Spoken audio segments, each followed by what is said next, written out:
નમસ્કાર વિદ્યાર્થી મિત્રો, કેમ છો? એકદમ મજામાં. સારું છે, મજામાં પાક્કો 100%. ચાલો ભણવાનું શરૂ કરીએ. ભારતમાં જૈવ વિવિધતા કોને સમજવાની છે? ભારતમાં જૈવ વિવિધતા કે વિશ્વના કુલ જમીન વિસ્તાર પૈકી, એટલે આખા વિશ્વનો જો જમીન વિસ્તાર લેવા જઈએ તો આખા વિશ્વના જમીન વિસ્તારને જો હું 100% જમીન કહી દઉં તો એમાંથી ભારતના ભાગમાં કેટલી આવે?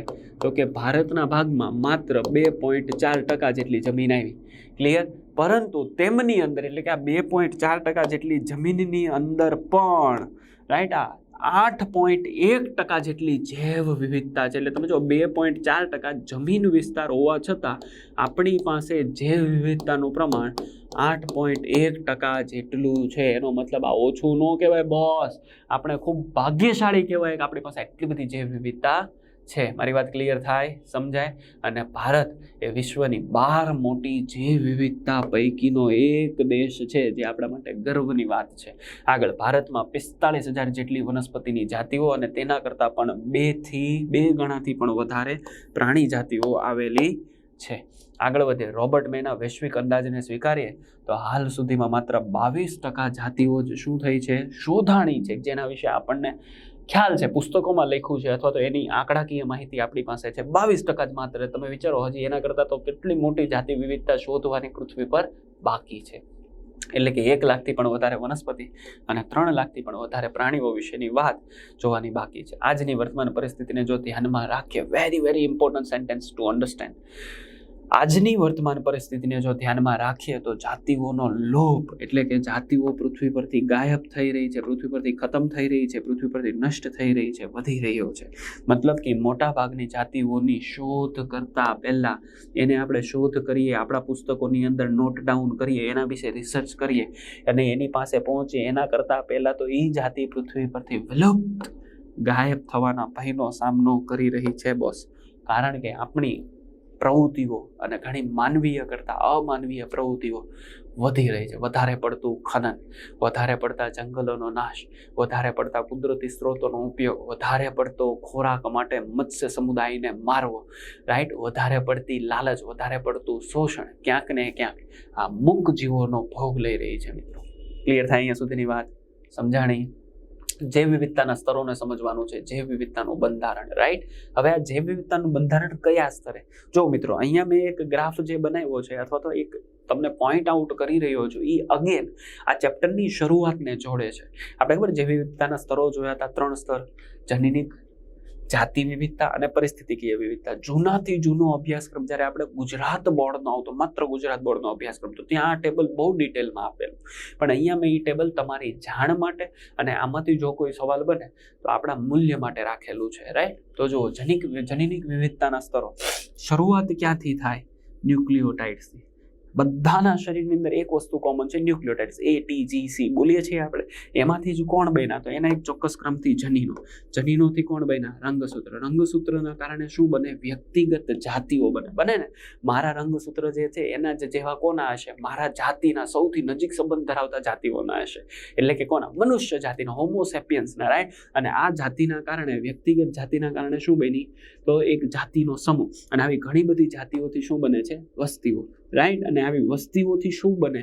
તો કે ઘણી બધી જાતની ઉપજાતિઓ, જાતિઓમાંથી પ્રજાતિ, પ્રજાતિના કુળ, કુળના સમુદાય, ને છેલ્લે કોણ આવ્યું? સૃષ્ટિ. તો આ જાતિ વિવિધતા દેખાડે છે. એક સૃષ્ટિની અંદર બધી જ પ્રકારની જાતિ આવી જાય. બોલો હા કે ના? ધારો કે હું અહીંયા સૃષ્ટિની જગ્યાએ પ્રાણી સૃષ્ટિ કહી દઉં તો આપણી હોમોસેપિયન્સ એક શું થઈ ગઈ? જાતિ થઈ ગઈ. હા કે ના? હવે એ જાતિમાંથી ધીરે ધીરે ઉપર આવે એટલે છેલ્લે ક્યાં આવી જઈશું? પ્રાણી સૃષ્ટિ પર આવે. કીટકોને લઈએ તો પણ છેલ્લે ક્યાં આવીશું? પ્રાણી સૃષ્ટિ. એવી રીતે વનસ્પતિ સૃષ્ટિ, ફૂગ સૃષ્ટિ, મોનેરા અને પ્રોટિસ્ટા સૃષ્ટિ. તો એની અંદર આપણને શું દેખાય છે? વિવિધતા દેખાય. હા કે ના?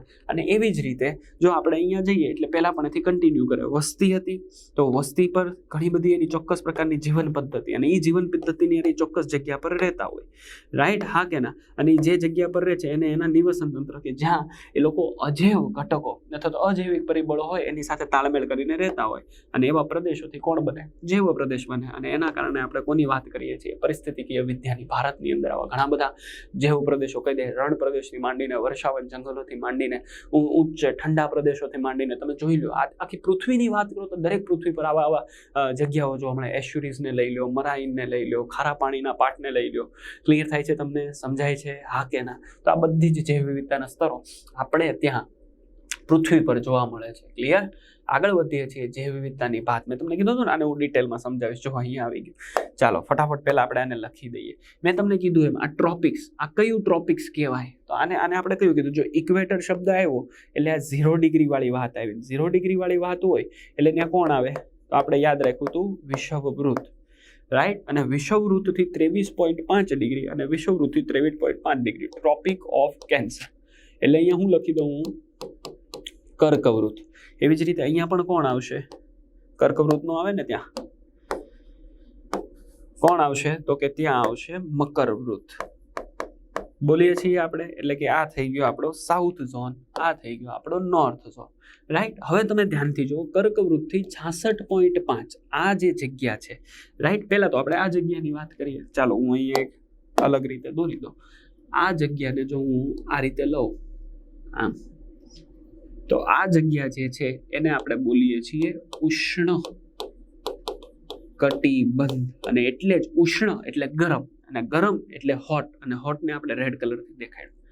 પછીથી જુઓ ટેમ્પરેટ ઝોન. ઇંગ્લિશ વર્ડ યાદ રાખવાના છે, કેમ કે ગુજરાતીમાં ટેમ્પરેટ ઝોન લખીને આપી પણ દે, રાઈટ? પછીનો સમય જુઓ, એટલે પછીનો પોઈન્ટ 23 ડિગ્રી અને 5 મિનિટથી તમે 66.5 પર જાઓ, એટલે કે તમે આ ભાગ પર જાઓ તો આ ઉષ્ણ હતું, અને આ છે સમ એટલે સરખું, શીત અને ઉષ્ણ કટિબંધ. યાદ રહે? એવી જ રીતે આ ભાગને જુઓ તમે, તો આ ભાગ પણ કોણ છે? સમ, શીત, ઉષ્ણ કટિબંધ. ક્લિયર? અને ત્યાર પછી જુઓ પોલાર ઝોન, એટલે ઉત્તર ધ્રુવ અને દક્ષિણ ધ્રુવ. કેવું કહેવાય? શીત કટિબંધ. કેવું કહેવાય? શીત કટિબંધ. જો આ પૃથ્વીની આખી ભાત છે, સમજાય? એનો મતલબ એવો કે આ જે ઉષ્ણ કટિબંધ છે, જો હવે એને સૂર્યની સાથે આપણે સરખાવીએ તો અહીંયા સૂર્યના કિરણોનું પ્રમાણ કેવું છે? વધારે છે. એટલે કે સૂર્યના કિરણો અહીંયા કેવા પડે છે? સીધા. સૂર્યના કિરણો સીધા પડવાને કારણે ટ્રોપિક્સની અંદર, એટલે કે આ જે ભાગ છે ઉષ્ણ કટિબંધનો ભાગ છે, ત્યાં જૈવ વિવિધતાનું પ્રમાણ કેવું હોય? સૌથી વધારે. અને એટલા માટે જ હજી અહીંયા ઘણા બધા પ્રાણીઓનું રિસર્ચ કરવાનું બાકી છે, ઘણા બધા પ્રાણીઓની નોંધણી બાકી છે, જોવાના બાકી છે. કેમ કે ઉષ્ણ કટિબંધ હોય ને, ત્યાં સતત સૂર્યના પ્રકાશના કારણે પ્રકાશ સંશ્લેષણ વધારે, વનસ્પતિનું પ્રમાણ વધારે, બાષ્પીભવનનું પ્રમાણ વધારે, ઉત્સર્જનનું પ્રમાણ વધારે, ઉત્સવેદનનું પ્રમાણ વધારે, જેના કારણે થઈને ત્યાં સતત વોટર સાયકલ પણ એટલી જ પાવરફુલ ચાલે. કેમ કે વનસ્પતિમાંથી ઉત્સવેદન થાય, ઉત્સવેદન થવાને કારણે શું થશે? પાણી ક્યાં જાય? હવામાં જાય, વાદળો બંધાઈને ફરીથી પાણી ત્યાં પડે. એનો મતલબ ત્યાં ગાઢ જંગલો, પાણીનો સ્ત્રોત વધારે, અને જંગલો જ્યાં વધારે છે, પાણીનો સ્ત્રોત જ્યાં વધારે છે, ત્યાં જીવસૃષ્ટિનું પ્રમાણ પણ વધારે, પ્રાણી સૃષ્ટિનું પ્રમાણ પણ વધારે. અને એના કારણે જ આ જગ્યાઓ ગીચ છે. ને બીજી વસ્તુ, સતત આ સાયકલ ચાલવાને કારણે ત્યાંનું જે વાતાવરણ છે એ અવારનવાર ડિસ્ટર્બ, એટલે કે એમાં ભંગાણ થતું નથી, એક્સેપ્ટ કોઈ ચોક્કસ પ્રકારની કુદરતી હોનારત થાય તો.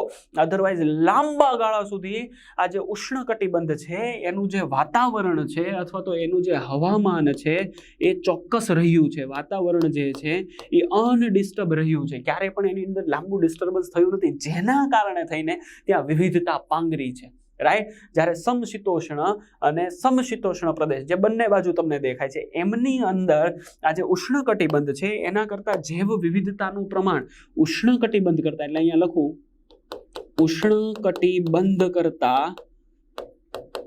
જૈવ વિવિધતાનું પ્રમાણ કેવું હશે? થોડું ઓછું હશે. યાદ રાખજો. ક્લિયર? એટલે સૌથી વધારે જૈવ વિવિધતા ઉષ્ણ કટિબંધમાં, એના કરતા ઓછી જૈવ વિવિધતા સમશીતોષ્ણમાં, અને સમશીતોષ્ણ કરતા પણ ઓછી જૈવ વિવિધતા તમને ક્યાં દેખાય?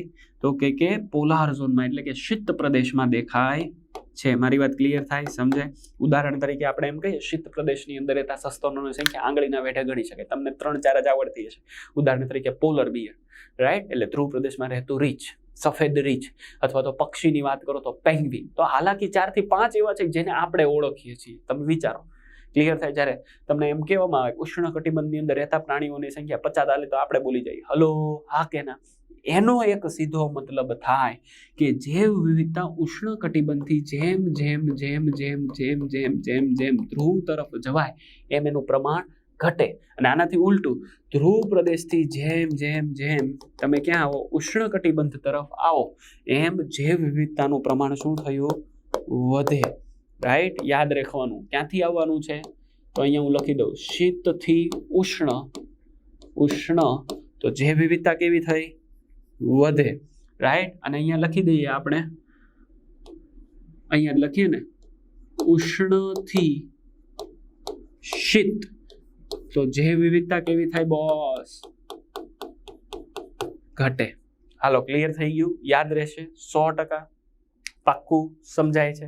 અચ્છા, તો સર અહીંયા સૂર્યના કિરણો સીધા આવે છે પોલાર ધ્રુવ પર. બચ્ચા, પોલાર ધ્રુવ પર સૂર્યના કિરણો તો આવે જ છે. સાંભળજો, પોલાર ધ્રુવ પર સૂર્યના કિરણો તો આવે જ છે, પરંતુ ત્યાં જે સૂર્યના કિરણો આવે છે એ સહેજ અમથા ત્રાંસા આવે છે, સ્લાન્ટિંગ આવે છે. એનો મતલબ ત્યાં સૂર્યનું પ્રમાણ અથવા તો સૌર ઉર્જાનું પ્રમાણ કેવું રહે છે? ઓછું. તમે લોકો યુરોપિયન લોકોને જોયા? યુરોપિયન લોકો છે ને, એટલે કે યુરોપિયન કન્ટ્રી, યુકે બાજુ ચાલ્યા જાઓ તમે, અથવા તો નોર્વે બાજુ ચાલ્યા જાઓ, સ્કેન્ડિનેવિયન કન્ટ્રીઝમાં ચાલ્યા જાઓ, તો યુરોપિયન કન્ટ્રીઝને ઇવન કેનેડાની અંદર ચાલ્યા જાઓ, તો તમે ત્યાં જોજો વાતાવરણ એકદમથી સતત માટે કેવું રહેતું હોય? કાં તો ઠંડુ, થોડાક સમય માટે ગરમ, ઠંડુ, એટલે ત્યાં કન્ટિન્યુઅસ વાતાવરણ ડિસ્ટર્બન્સ હોય. બીજી વસ્તુ, સૂર્યનો પ્રકાશ એટલો, આપણે અહીંયા જેમ તડકો પડે ને એમને તડકો નથી પડતો. યુકેની અંદર જો કદાચ આપણે ત્યાં ઉનાળાની અંદર જે તડકો પડે એવો તડકો પડ્યો હોય ને, તેને હોસ્પિટલો પાછી ભરાઈ જાય, કોરોનાના સમયમાં ભરાય. કેમ? કેમ કે એ લોકો, એમનું શરીર એટલી બધી ગરમીમાં રહેવા માટે ટેવાયેલું નથી. મારી વાત ક્લિયર થાય? સમજાય છે? 100% સમજાય છે? હા કે ના? એના કારણે થઈને એ લોકોને ત્યાં આ જે સૂર્યનો પ્રકાશ છે પણ તમે એની ચામડીને જોજો, એની ચામડી ખાલી એમણમ ગોરી ચટ્ટી નથી, એની ચામડીને ધ્યાનથી નજીકથી જુઓ તો ઘણા બધા ડાઘવાળી ચામડી છે. તમને કદાચ ખબર હોય તો એ લોકો સૂર્ય સ્નાન કરે, રાઈટ? ખબર છે તમને? અને ઇંગ્લિશમાં બોલીએ તો વધારે સારું લાગે, સનબાથ કરે. સનબાથ એટલે શું? તો કે મસ્ત એકદમથી સની ડેઝ હોય, હોટ સની ડેઝ હોય, ત્યાંનો જે સમર હોય એ સમય દરમિયાન લોકો મસ્ત મજાના બીચ પર જાય, પીકે થઈ જાય અને મસ્ત મજાનું પેલું સન પ્રોટેક્શન ફિલ્મ લગાડે અને એ સનબાથ કરે. ભાઈ સનબાથ કરે, બોડીને જરૂર છે સંશ્લેષણ કરવાની. ક્લિયર? કેમ કે એને 12 માસ પૂરતા પ્રમાણમાં તડકો નથી મળતો. એનો મતલબ કે ત્યાંની જે વનસ્પતિ છે એ વનસ્પતિ પણ ત્યાંના વાતાવરણમાં રહેવા માટે અડોપ્ટ છે. એનો મતલબ કે એ વનસ્પતિ એવી છે કે જેને ઓછા પ્રમાણમાં સૂર્યપ્રકાશ મળે ને એમાંથી બધું જ કામ કરી નાખે. જ્યારે ઉષ્ણકટિબંધની અંદર એને ચોક્કસ સમયગાળા સુધી સૂર્યપ્રકાશ મળે અને એના કારણે એની જૈવ વિવિધતા પણ વધારે, જૈવ ભાર પણ વધારે, રાઈટ? આહાર શૃંખલા, પોષણ કડીનું પ્રમાણ પણ ત્યાં વધારે. મારી વાત ક્લિયર થાય છે? સમજાય છે? હા કે ના? 100%. Very good. આગળ વધીએ છીએ આપણે. તો આખી જૈવ વિવિધતાની વાત કરી મેં. હવે આપણે વાત કરીએ છીએ જૈવ વિવિધતાના ભાતમાં સમગ્ર વિશ્વમાં પ્રાણી સૃષ્ટિ અને વનસ્પતિ સૃષ્ટિનું જૈવ વિવિધતાની ભાતને કારણે શું છે? અસમાન વિતરણ થયેલું છે. ધ્રુવ પ્રદેશથી ક્વેશ્ચન બને, ધ્રુવ પ્રદેશથી વિષુવવૃત્ત તરફ જઈએ તો જૈવ વિવિધતા, હાલો જોઈ, આવો કંઈક ક્વેશ્ચન કીધો. આ પૃથ્વી, આ વિષુવવૃત્ત, રાઈટ, એટલે ઇક્વેટર. અહીંયા ધ્રુવ પ્રદેશ, એટલે ધ્રુવ પ્રદેશથી કઈ બાજુ જવાનું છે? વિષુવવૃત્ત તરફ જઈએ. જૈવ વિવિધતાનું પ્રમાણ એટલે જૈવીનું પ્રમાણ શું થાય? વધે કે ઘટે? તમારે અહીંયા પૂર દેવાનું. જવાબ આપી દીધો. ઊંચા અક્ષાંશ કરતા નીચા અક્ષાંશમાં જાતિ પ્રમાણની ગીચતાને અનુસરીને વધે કે ઘટે? ઊંચા અક્ષાંશ ખબર પડે ને, અક્ષાંશ અને રેખાંશ, રાઈટ? તો ઊંચા અક્ષાંશની જગ્યાએ નીચા અક્ષાંશમાં જાતિ પ્રમાણની વિવિધતા કેવી થાય મિત્રો? વધે. આગળ, કોલંબિયામાં પક્ષીની જાતિ કેટલી કહી દીધી? 1400. ન્યુયોર્કની અંદર જાતિ કેટલી કહી દીધી? 105. ગ્રીનલેન્ડમાં જાતિ કેટલી કહી દીધી? 56.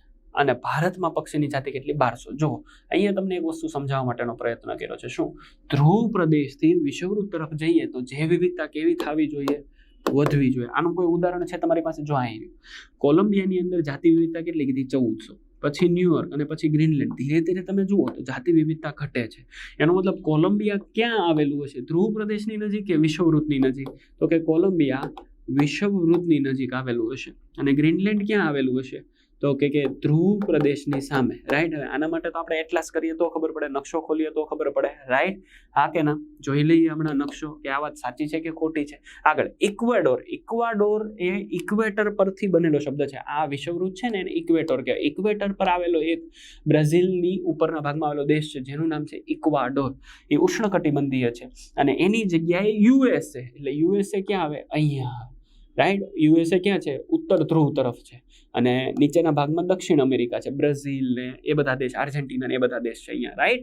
તો ઉપરના ભાગમાં યુએસએ, અહીંયા ઇક્વાડોર. તો આ જે ઇક્વાડોર છે એની જગ્યાએ યુએસએની કમ્પેરિઝન કરીએ તો વાહક પેશીધારી વનસ્પતિઓની સંખ્યા એ ઇક્વાડોરની અંદર પ્રમાણમાં કેવી હોય? વધારે. કેમ? કેમ કે ઉષ્ણકટિબંધીય પ્રદેશમાં આવેલો છે. જેવી રીતનાની વાત સમજજો ધ્યાનથી, રાઈટ. ચાલો આને જ આપણે ગ્રાફના અનુસાર સમજજો. મેં તમને અહીંયા આ ત્રણે ભાગને સમજાવવા માટે એટલાસને છેક લઈને આવી ગયો છું, કારણ કે તમને ખબર પડે. પહેલા ઇક્વાડોરની લાઈન ખેંચી લઈએ. ઇક્વાડોર એટલે હવે તમને ખબર પડે ને, વિષુવવૃત્ત 0 ડિગ્રી, એટલે આ 0 ડિગ્રી છે, 0 ડિગ્રી, રાઈટ. હવે આ જ ઇક્વાટર ક્યાં છે? તો કે આ જ ઇક્વાટર જો અહીંયા છે, ક્લિયર. અને એ જ ઇક્વાટર અહીંયા છે, એટલે આ લાઈન હવે તમને ક્લિયર થઈ ગઈ. એનો મતલબ આ કઈ રીતે દેખાડ્યું છે હું તમને એ સમજાવી દઉં. આ પૃથ્વી, ક્લિયર. અને એ પૃથ્વી પર અહીંયા ઇક્વેટર છે. ઇક્વેટર એટલે હવે ખબર પડે ને, વિષુવવૃત્ત છે, રાઈટ. અહીંયા ઉત્તર અમેરિકા છે અને અહીંયા દક્ષિણ અમેરિકા છે. તો આ ઇક્વેટરની લાઈન 0 ડિગ્રી. પછી આપણને એમ કે છે ક્યાં ગયું? ન્યુયોર્ક આવ્યું. તો કે 41 ડિગ્રી, એટલે અહીંયા આપણે લખી દઈએ 41 ડિગ્રી. અને પછી ક્યાં ગયું? ગ્રીનલેન્ડ. તો કે ગ્રીનલેન્ડ છે 71 ડિગ્રી, એટલે અહીંયા હશે ક્યાંક 71 ડિગ્રી એ ગ્રીનલેન્ડ. તો આપણે આ ત્રણે લાઈનમાં જોવાનું છે, રાઈટ. તો વિષુવવૃત્ત નજીક કોલંબિયામાં પક્ષીની જાતિ કેટલી કીધી હતી? 1400. તો જો આ વિષુવવૃત્ત છે અને એ વિષુવવૃત્તની અંદર પક્ષીની જાતિ કોલંબિયા એકચ્યુઅલી અમેઝોન સાથે સંકળાયેલો પ્રદેશ છે, એકદમ ગાઢ જંગલોથી ભરેલો, દેખાય તમને? તો એ કોલંબિયા વિષુવવૃત્તની નજીક આવેલો છે, એટલે વિષુવવૃત્તનો પાર્ટ કહેવાય. અને એના કારણે ત્યાં જાતિ વિવિધતાનું પ્રમાણ વધારે, કેમ કે ઉષ્ણકટિબંધીય વિસ્તાર છે. હા કે ના? 100%. એટલે ત્યાં જાતિ પ્રમાણ કેટલું દેખાય? 1400. હવે આનાથી આપણે આમ ઉપર જઈએ છીએ, એટલે કોલંબિયા જુઓ હકીકતમાં ક્યાં આવી ગયો? અહીંયાના ભાગમાં આવી ગયું. હલો, જો આ રેડ કલરનો ડોટ કરું છું ને એ કોલંબિયા છે. અને આપણે હવે જવું છે ક્યાં? એનાથી કેટલે જવું છે? તો કે મારે જવું છે 41 ડિગ્રી નોર્થ. તો અહીંયાથી આપણે 41 ડિગ્રી નોર્થ, આ ન્યુયોર્ક છે, દેખાય? તો જેમ જેમ વિષુવવૃત્તથી હું ધ્રુવ પ્રદેશ તરફ ગયો તો 41 ડિગ્રી નોર્થ ઉપર જાતિની સંખ્યા કેટલી થઈ ગઈ? 105. કોની? પક્ષીની જાતિ. અને આનાથી પણ હજી હું ઉપર જાઉં છું, જો અહીં રહ્યું ગ્રીનલેન્ડ, એટલે કે આના કરતાં પણ ઉપરના ભાગમાં છે, એટલે અહીં રહ્યું ગ્રીનલેન્ડ, દેખાય? તો ત્યાં જાતિઓની સંખ્યા કેટલી થઈ ગઈ? 56. એટલે તમે જુઓ કે અહીંયા થયું શું? જેમ જેમ વિષુવવૃત્તથી ધ્રુવ પ્રદેશ તરફ ગયા, જાતિ વિવિધતા શું થઈ ગઈ? હવે તો બોલો, ઘટે? હા, જાતિ વિવિધતાનું પ્રમાણ શું થઈ ગયું મિત્રો? ઘટી ગયું. ચાલો, ક્લિયર? હા કે ના? ચાલો, તો દક્ષિણ અમેરિકા. હવે જો અહીંયા તમને મેં આખું અમેઝોન જંગલ દેખાડ્યું છે. કેવી રીતે ખબર પડે અમેઝોન જંગલ? જો અહીં રહ્યું કોલંબિયા, અહીં રહ્યું ઇક્વાડોર, આ દેશ ઇક્વાડોર, રાઈટ. આ દેશ આખો કોલંબિયા, દેખાય? એવી રીતે વેનેઝુએલા, ગુઆનિયા, સુરરેન, ફ્રાન્ચગોનિયા, બ્રાઝિલ, બોલિવિયા અને પેરુ. અને આ બધાની વચ્ચે જે તમને આ ગ્રીન કલરનો કટકો દેખાય ને, બસ એ એમેઝોન જંગલ છે. જે આખું એમેઝોન જંગલ આ રીતે વહેંચાયેલું છે. This is called Amazon. Amazon એટલે આપણા મોબાઈલની અંદર એપ્લિકેશન હોય ને ભાઈ. આગળ વધે તો દક્ષિણ અમેરિકામાં આવેલા ઉષ્ણકટિબંધીય એમેઝોન વર્ષા જંગલો પૃથ્વીની વિખ્યાત સૌથી વધારે જૈવ વિવિધતા ધરાવે છે, જેની અંદર વનસ્પતિઓની 40,000 કરતાં પણ વધારે જાતિઓ, અપૃષ્ઠવંશીની 1,25,000 જાતિઓ, મત્સ્યની 3,000 જાતિઓ, ઉભયજીવની 427, સરીસૃપો 378, પક્ષીઓ 1300 અને સસ્તનો 427 કરતાં પણ વધારે જાતિઓ જોવા મળે છે. વૈજ્ઞાનિકોના અંદાજ મુજબ આ જંગલોમાં કીટકોની ઓછામાં ઓછી 20 લાખ જાતિઓનું સંશોધન અને નામકરણ તો હજી બાકી છે. થોડા ઘણા ન્યૂટને અનુલક્ષીને ક્વેશ્ચન લીધા છે. વિષુવવૃત્તથી ધ્રુવ તરફ જઈએ, જૈવ વિવિધતાનું પ્રમાણ ઘટે, રાઈટ. દરિયાની સપાટીથી જો આમ ઉપર જવામાં આવે તો જૈવ વિવિધતાનું પ્રમાણ ઓછું થાય. યાદ રાખજો, દરિયાની સપાટીથી જો 1 કિલોમીટર ઉપર જઈએ તો 6 ડિગ્રી સેલ્સિયસ ઘટે, એટલે જૈવ વિવિધતા પણ ધીરે ધીરે શું થાય, ઘટે છે, રાઈટ. ઓછો ભેજ હોય એટલે જ્યાં ભેજનું પ્રમાણ ઓછું હોય ત્યાં જૈવ વિવિધતા કેવી થઈ જશે, ઘટશે. યાદ રહેશે, ભેજ ઓછો, હ્યુમિડિટી ઓછી, જૈવ વિવિધતાનું પ્રમાણ ઓછું. એનો ઉલટો મતલબ જેટલું વાતાવરણ શુષ્ક હોય જૈવ વિવિધતા કેવી હોય, ઓછી. ઉદાહરણ તરીકે રણ પ્રદેશ. આગળ વધે, વાતાવરણમાં ફેરફાર થાય તો જૈવ વિવિધતા ઘટે. યાદ રાખજો, અચાનકથી વાતાવરણમાં કોઈ ફેરફાર આવ્યો તો પણ જૈવ વિવિધતાનું પ્રમાણ શું થાય છે, ઘટે છે. ક્લિયર? હા કે ના? ચાલો, અહીંયા તમને બહુ મોટું હ્યુજ થેન્ક યુ. આપણે આના સાથે બહુ ઇમ્પોર્ટન્ટ ટોપિકને ભણ્યા, જૈવ વિવિધતાની વાત. એની અંદર પૂછાતા ક્વેશ્ચન, કઈ રીતે કઈ જગ્યા પર કેવું ઉષ્ણકટિબંધ છે કે સમશીતોષ્ણ છે કે શીત કટિબંધ છે, એના કારણે જે અસમાન વનસ્પતિ અને પ્રાણીઓનું વિતરણ થયું છે પૃથ્વી પર એને પણ આપણે સમજ્યા. અને બહુ ડિટેલમાં પક્ષીઓની સંખ્યા અથવા તો આંકડાકીય માહિતી છે એની પણ આપણે વાત કરી. હવે આના પછીનો જે ટોપિક છે એ નેક્સ્ટ લેક્ચરમાં લેશું. ત્યાં સુધી જય હિન્દ, વંદે માતરમ, જય શ્રી કૃષ્ણ.